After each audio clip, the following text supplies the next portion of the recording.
हिजो प्रकाश सपुतको फिल्मलाई चाहिँ बहिष्कार गर्नुपर्छ भन्नेलाई चाहिँ मैले आज फिल्म हलमा देखेको थिएँ यार। सिरियसली नै एउटा जोक थियो यो चाहिँ।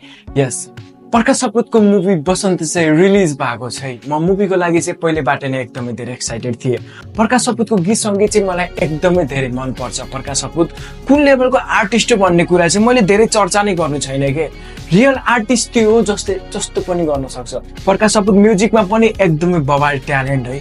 सो यो मुभी पनि प्रकाश सपुतले आफूले नै डिरेक्सन गरेर आफू नै रोल खेल्नु भएको छ। That's a huge achievement. यो चाहिँ एकदमै बवाल हो है। सो यस बसन्त मुभी चाहिँ रिलिज भएको छ। सो आजको यो भिडियोमा चाहिँ बसन्त मुभी के कस्तो छ भनेर चाहिँ हामी चर्चा गर्नेछौँ है। प्रकाश सपुतको डिरेक्सनमा बनेको मुभी बसन्त, जसमा हामीले एक्टर एक्ट्रेसमा चाहिँ प्रकाश सपुत, स्वस्तिमा खड्का, अनुप बराल, प्रकाश घिमिरे, कमलमणि नेपाल जस्तो एक्ट्रेसलाई चाहिँ यो मुभीमा हामी हेर्न सक्छ। सो फर्स्टमै मैले भन्न चाहे तपाईँले चाहिँ एकदमै बवाल क्यामियोज हेर्न चाहनुहुन्छ भने चाहिँ ढुक्क भएर यो मुभी हेर्न जाँदा हुन्छ। यस्तो लेभलको क्यामियो चाहिँ अहिलेसम्म कुनै पनि नेपाली फिल्म इन्डस्ट्रीमा चाहिँ देखेको थिएन। मैले फर्स्टमै खुलाइदिन चाहे राजेश हमालको पनि क्यामियो छ यो मुभीमा।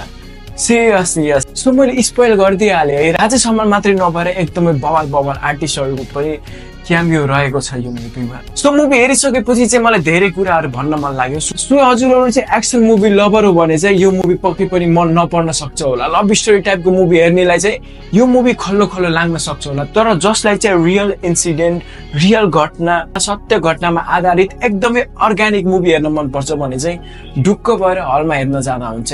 फ्यामिली फ्रेन्डली मुभी बनेको छ। मुभीलाई बहिष्कार गर्दै गरौँला होइन। सो यस मुभीको स्टोरीले चाहिँ नेपालका साधारण मानिसहरूको कथा बोलेको छ। यसमा समाजमा रहेको जातीय भेदभाव, आर्थिक असमानता, प्रेममा आउने सङ्घर्ष र परिवारका जिम्मेवारीलाई प्रमुख रूपमा चाहिँ देखाइएको छ।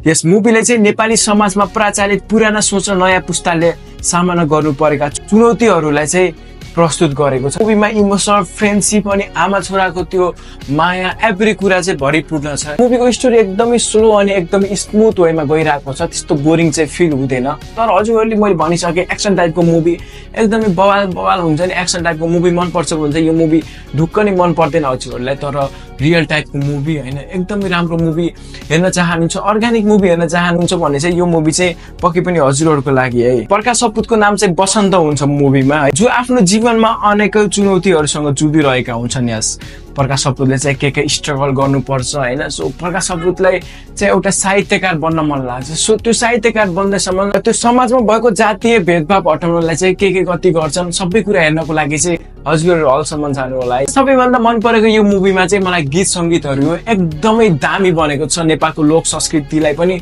एकदमै राम्रो तरिकाले प्रस्तुत गरिदिएको छ गीत सङ्गीतले, जुन चाहिँ एकदमै राम्रो कुरा हो है। सिरियसली मलाई गीत सङ्गीत चाहिँ एकदमै मन पर्यो। ब्याकग्राउन्ड स्कोर पनि एकदमै राम्रो छ। सबैको मन पक्कै पनि छुन्छ है ब्याकग्राउन्ड म्युजिकले।